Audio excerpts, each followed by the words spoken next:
Mayong gabi mga amigo.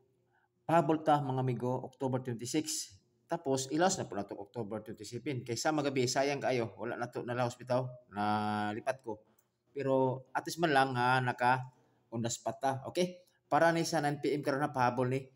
Mag-recap lang ta sa mga resulta kagaya na 351.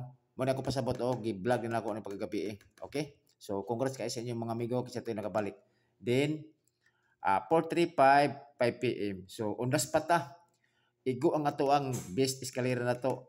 O sa katong kuan po October 26 na ko nga kuan 25 to 26. Pasok ani siya target ra ba kayo pero naka kuan tagamay naka-team na tagamay kay na twist man good. Okay? Sige lang at least man lang nakaundas pata karong adlaw. Okay? Basin dai mag segunda ta. Okay, karon natay per guide last to, pare sila yun ng 46 o 0 to all.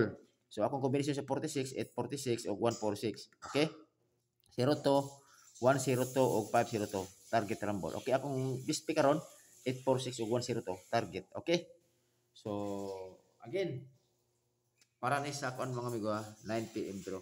To baliki po to gaina kung ganahan mo pick up kasi inyo to maintain ako gi-vlog kagaina, pick up lang isa. Okay?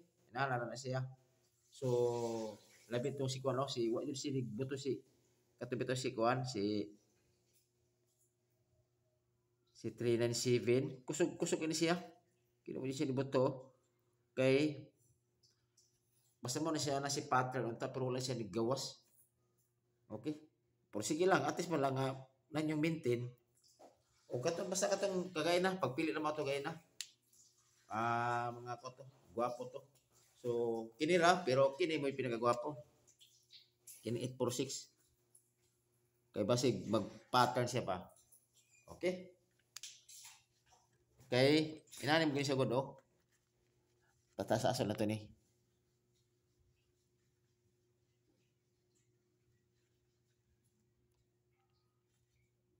tandog man. Okay, dire ko taman mga amigo. O amping mo kanunay.